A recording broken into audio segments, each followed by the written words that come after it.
Olá, pessoal.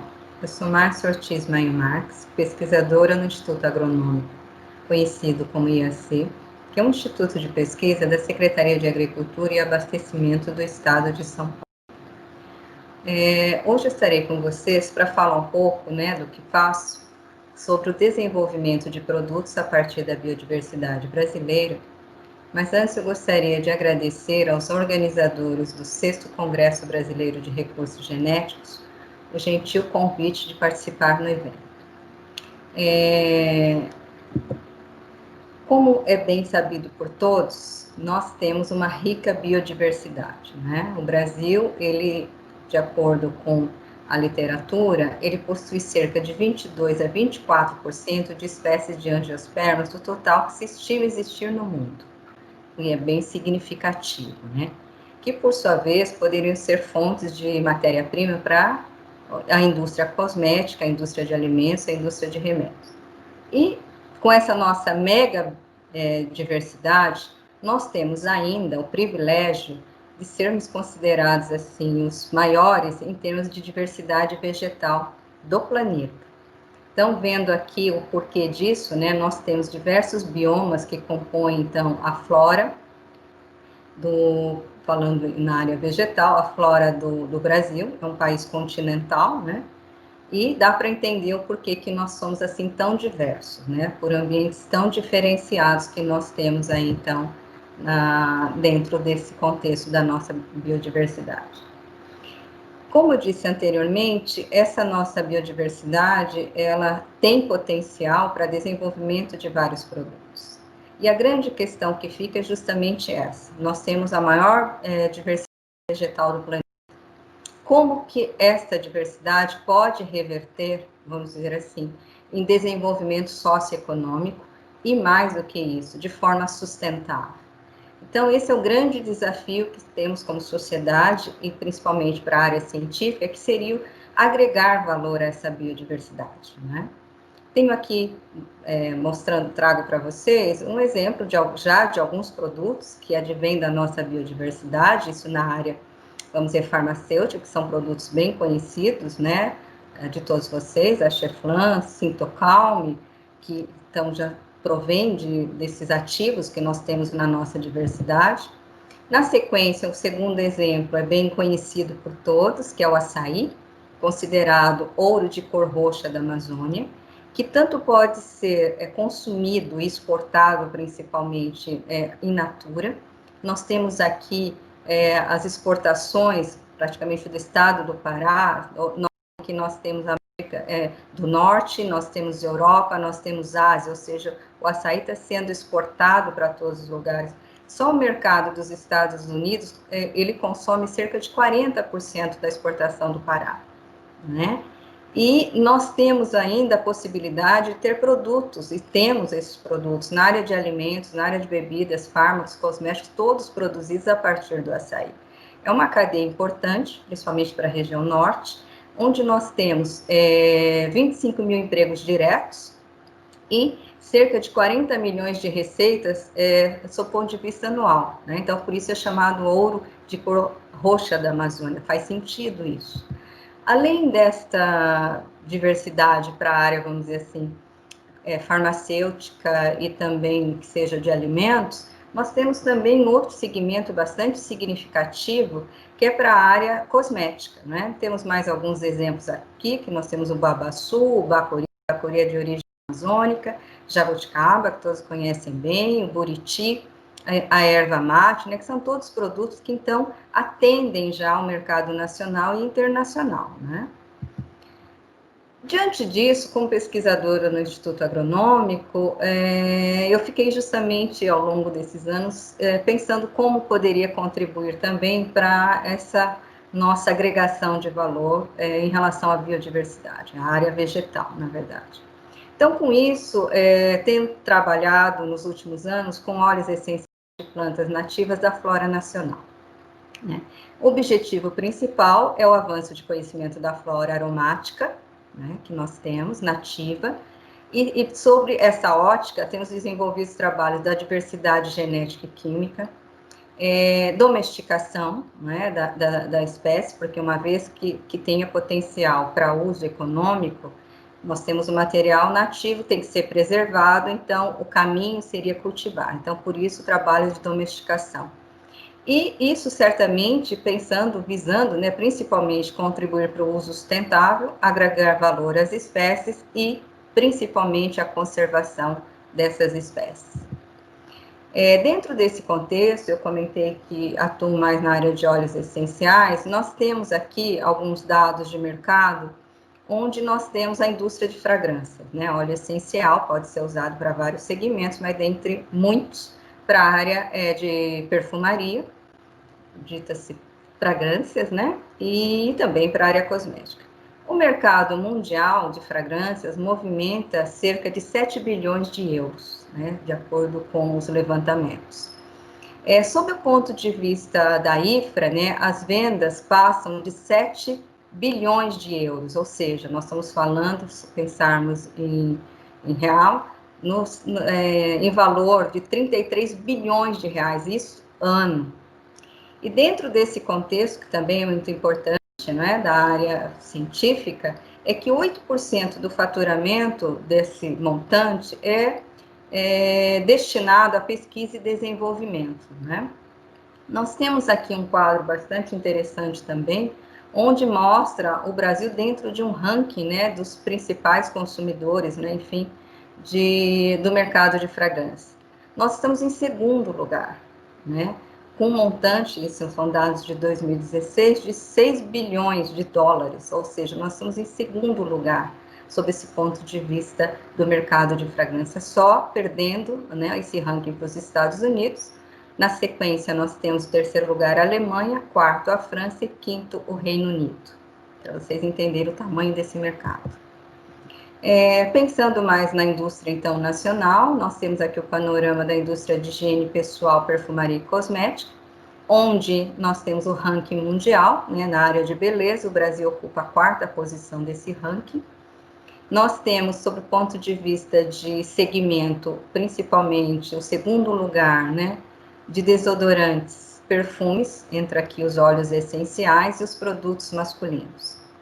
Ou seja, é uma área, sob o ponto de vista econômico, muito significativa.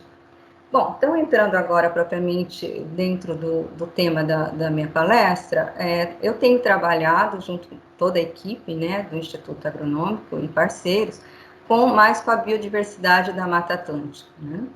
Nós sabemos que a Mata Atlântica é um bioma com uma rica diversidade também vegetal, possui cerca de 20 mil espécies de angiospermas, sendo 8 mil delas endêmicas. Nós temos, então, sob o ponto de vista de Brasil, que a Mata Atlântica, ela ocorre ao longo da costa litorânea, que vai do Rio Grande do Norte ao Rio Grande do Sul.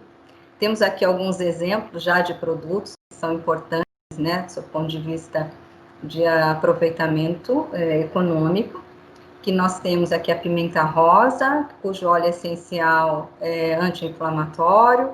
Nós temos aqui a palmeira jussara, que seria o açaí da Mata Atlântica, que é fonte de anticianinas. Nós temos a sapucaia, cuja semente, o óleo da semente tem propriedades cicatrizantes. Temos o urucum, né, que nós conhecemos tanto como coloral, inclusive, cujas sementes são utilizadas aí como tinturas, né, vamos dizer assim, e condimentos. Só que existe um fato preocupante também.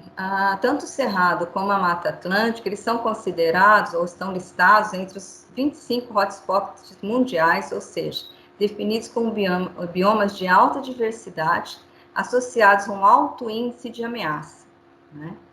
E nós temos aqui o mapa do Brasil, onde originalmente nós tínhamos a Mata Atlântica ocorrendo todo nessa região. Hoje, o que nós temos preservado é simplesmente cerca de 12% desse bioma, né? E aqui eu tenho o que seria, na verdade, dados da Fundação SOS Mata Atlântica, dados de 1500, onde nós tínhamos estados como Rio de Janeiro, que 100% era Mata Atlântica. Não sei falar nesse momento qual é esse dado todo do Rio, mas, enfim, todos os estados foram afetados pelo desmatamento ao longo dos anos. Diante disso, dentre os projetos que foram desenvolvidos ao longo desses anos de pesquisa no IAC, tem um projeto que foi desenvolvido dentro do Programa de Inovação Tecnológica da FAPESP, denominado de PIT, com a empresa Natura Cosméticos, né? Esse projeto, basicamente, nós trabalhamos com espécies da Mata Atlântica do estado de São Paulo, sob o ponto de vista de bioprospecção, né, dos óleos essenciais, onde nós avaliamos a ocorrência, a taxonomia, características químicas, genéticas e fisiológicas das populações. Esse projeto, ele contou, então, com a participação também da Faculdade de Ciências Agronômicas da Unesp de Botucatu, né? Então, foi um projeto amplo, financiado pela empresa Natura e FAPESP, dentro do programa PIT. De forma geral, esse projeto tinha, então, como objetivo a bioprospecção dos óleos essenciais, como fonte alternativa de novos óleos e princípios ativos para a indústria de perfumaria e cosmética, né? Dentre os objetivos específicos, nós tínhamos a avaliação da composição química desses óleos essenciais, avaliação olfativa e avaliamos também a antimicrobiana e antioxidante. Como segundo objetivo específico, nós teríamos a identificação taxonômica, né, das espécies coletadas e iniciar os estudos de propagação das espécies. Além disso, nós tínhamos como terceiro objetivo específico avaliar a variabilidade genética destes materiais coletados. Aqui nós temos um esquema do projeto, como é que foi seu funcionamento. Então, inicialmente nós tínhamos as expedições de coleta. Na sequência, esses materiais, um detalhe, só trabalhamos com folhas, não trabalhamos com outro órgão da planta, até pensando em preservação, né? Então, esses materiais, quando chegavam ao laboratório, nós fazíamos a extração dos óleos essenciais, que por sua vez iam já para a parte química, de caracterização da composição. Em paralelo, esses óleos eram encaminhados à empresa para análise olfativa, para a seleção daqueles óleos que tinham potencial para perfumaria, né? Então, era desenvolvido dentro da empresa, pela perfumista. E também, dentro do Instituto Agronômico, fazíamos, então, a parte de atividade antioxidante e antimicrobiana desses óleos. E, na sequência, depois vocês vão ver, mas é como esse é o esquema geral, nós fazíamos também a parte de análises genéticas e também todo o trabalho de identificação botânica, que também não é uma atividade fácil, todos sabem disso. Então, na verdade, era esse o esquema concomitante, inclusive, do projeto. Para vocês terem uma ideia, foram feitas expedições em 7 regiões do estado de São Paulo, desde a região litorânea até a região mais noroeste do estado, principalmente porque nós sabemos que nós temos uma grande diversidade em relação às condições climáticas e de solo, então, certamente temos espécies diferentes. Aí trabalhamos, então, dentro dessas 7 áreas. Lembrando que tudo isso, todas essas coletas foram feitas, todas as solicitações junto ao Ministério do Meio Ambiente para acessar esse material, né, sob o ponto de vista legal. Esse projeto, ele teve duração de 3 anos, uma equipe composta por 25 participantes, entre pesquisadores, estagiários e funcionários do IAC e da Natura, trabalhando, como eu disse, de forma concomitante. Foram feitas 50 expedições de coletas dentro daquelas 7 regiões que eu comentei e amostrados 439 acessos de plantas. Esse projeto ele foi basicamente dividido, esses 3 anos, na primeira fase, que nós praticamente gastamos 7 meses, que foi justamente a etapa de coleta, extração de óleo essencial de todos os materiais coletados, a análise olfativa por parte da perfumista da Natura e também a parte de atividade antimicrobiana e antioxidante de todos os óleos essenciais.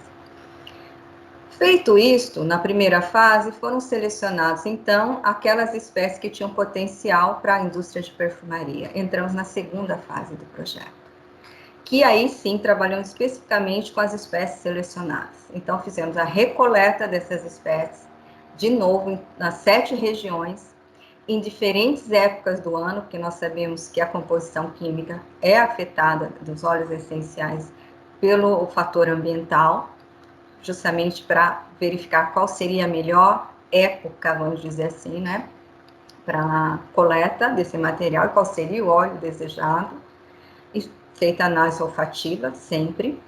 Atividade novamente antimicrobiana, porque aí coletamos um número maior dentro de cada espécie selecionada de indivíduos, de acessos, como nós chamamos, refeita toda a química, toda a atividade antimicrobiana. Aí, sim, já feita a avaliação da diversidade genética dessa espécie selecionadas e dando continuidade agora mais especificamente à parte de propagação dessas espécies selecionadas. Como resultado, né, global, o que nós temos em relação às espécies? Nós amostramos, no total, 112 espécies, pertencentes a 54 gêneros e 22 famílias botânicas, ao longo desses 7 meses. Das famílias botânicas, nós temos aqui as 22, as mais representativas foram a família Laurácea, Myrtácea e a família Piperácea, que ela se destaca, assim, assustadoramente dentro da flora ali amostrada. Não estou dizendo com isso que é a flora dessas regiões, né, essas famílias, mas sim aquelas que foram amostradas para efeito do projeto. Quanto ao gênero, novamente, são 54, nós temos aqui os 54 gêneros, o gênero Piper foi o mais abundante. Quanto aos resultados da parte de atividade antimicrobiana de todas as 112 espécies, o que nós temos? Então, foram 4 bactérias patogênicas escolhidas, que estão aqui citadas. Desses óleos essenciais das 112 espécies, nós obtivemos um resultado bastante interessante, onde 11% dos óleos essenciais apresentaram inibição significativa para as 4 espécies bacterianas testadas, né? Bom, feito isso, nós partimos para outras etapas. Mas ainda dentro desta fase, nós já temos esses dados publicados, que vocês podem verificar aqui nesse trabalho, onde nós destacamos as principais contribuições, porque é que eu digo, ok, o projeto visa agregar valor, mas também avançar em conhecimento científico das espécies. Então, nós temos já um primeiro trabalho, outros estão em andamento, justamente relatando esse avanço de conhecimento, e esse, em especial, é referente às 11 espécies de Piper, né? Onde, novamente, nós destacamos a química e a atividade biológica. Aqui, de novo, o mapa com as regiões, né? O que nós observamos foi que o rendimento foi bastante amplo dos óleos essenciais dessas piperáceas, 11 piperáceas, variando de 1,84 a 0,16%. Maior produção foi para a pipercerno, que é um rendimento relativamente significativo quando se pensa em óleo essencial, que geralmente é um rendimento muito baixo. Com relação à composição química, é muito diverso dessas 11 piperáceas. Nós observamos espécies que têm praticamente sesquiterpenos oxigenados, está aqui um exemplo, né? Espatulenol é um sesquiterpeno, em Piper xilosteoides. Nós temos também espécies que praticamente só têm em sua composição química os monoterpenos, é o caso de Piper rivinoides, onde a substância mais abundante, o monoterpeno mais abundante é o alfa-pineno, com 73%. E nós temos também espécies onde nós temos os chamados fenilpropanóis, que são substâncias aromáticas, né, bem distintas dos terpenos, onde nós temos o Piper adunco, né, com uma abundância dessa substância chamada azaricina de 80%. Então, uma química muito diversa dessas piperáceas que nós avaliamos e constam desse artigo. E quanto à atividade antimicrobiana, também nós notamos isso, que daqueles 11%, no caso são só as pipers, esse resultado aqui, parcial, nós temos a Piper amplum, que ela foi realmente muito eficiente para as 4 bactérias testadas, né? Um resultado bastante significativo. enquanto que outras piperáceas foram mais ativas para algumas bactérias, mas isso não significa que não são importantes esses óleos, são. Depende do contexto daquilo que eu estou trabalhando sob o ponto de vista biológico, né? Bem, de maneira geral, então, esse projeto chamado PIT, né, que nós chamamos de PIT-FAPESP, que foram de 3 anos, nós fizemos o levantamento e a identificação taxonômica dessas espécies aromáticas de interesse. Foram caracterizados, sob o ponto de vista químico, 112 espécies, selecionados, então, os óleos de interesse para a indústria de perfumaria, caracterizada a diversidade genética dessas espécies, e também já vamos dizer, informações a respeito do possível desenvolvimento da tecnologia de produção delas, ou seja, o cultivo dessas espécies. Concluído esse projeto, continuamos o trabalho, agora nesse momento que eu chamo de terceira fase, apenas com o envolvimento da empresa, o financiamento pela empresa Natura, né? Onde nós demos continuidade justamente aos estudos de propagação das espécies selecionadas. Aí sim, já o cultivo, eu diria nesse ponto ainda experimental, mas das espécies selecionadas. Já, uma vez que nós temos maior quantidade de matéria-prima, nós trabalhamos já com a extração de óleo em escala semipiloto, na etapa 1 do PIT-FAPESP, era em escala de laboratório, né? Nós trabalhamos, em média, com uma quantidade de 15 a 20 quilos já de planta para as extrações, por isso semipiloto. Fizemos um trabalho de sazonalidade, acompanhando a química olfativa ao longo das estações do ano dessas espécies, para ver qual seria a época mais desejável para que tenha a característica olfativa interessante, né, para a área de perfumaria. E feito toda nessa sequência, finalmente foram produzidas mudas, né? E essas foram, por sua vez, transferidas para a empresa para que fossem feito, então, aí já o cultivo comercial, quer dizer, em grande escala, né? Então, com isso, essa terceira fase foi finalizada também, eu digo, encaminhando as mudas para efeito, então, do desenvolvimento dos óleos essenciais em grande escala. Resultado desse projeto, né? Foi muito gratificante para toda a equipe. Em 2010, nós recebemos o Prêmio de Inovação Tecnológica Natura Campus, terceiro lugar. Em 2014, um novo prêmio, que é Desenvolvimento de Tecnologia, o ICLICAR, né? Então, foi muito bom para toda a equipe, né?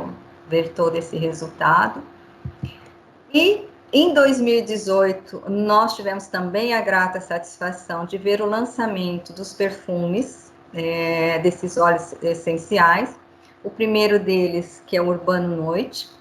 Aqui tem até uma matéria na época do lançamento da própria empresa, onde ela ressalta que seria uma nova fragrância, né, da Natura, que traz um ingrediente inédito na perfumaria mundial e da nossa biodiversidade, que é fantástico. Na sequência, nós temos um lançamento em 2019 de 2 perfumes, na verdade, o Química de Humor, né, que foi lançado pela empresa. E com isso, eu digo assim, coroado todo o trabalho, não só da equipe IAC, Unesp, mas da empresa, da própria Natura, com os produtos propriamente ditos. Então, foi realmente assim, muito bom, muito feliz para todo o grupo, né, que trabalhou ao longo desses anos nesse desenvolvimento.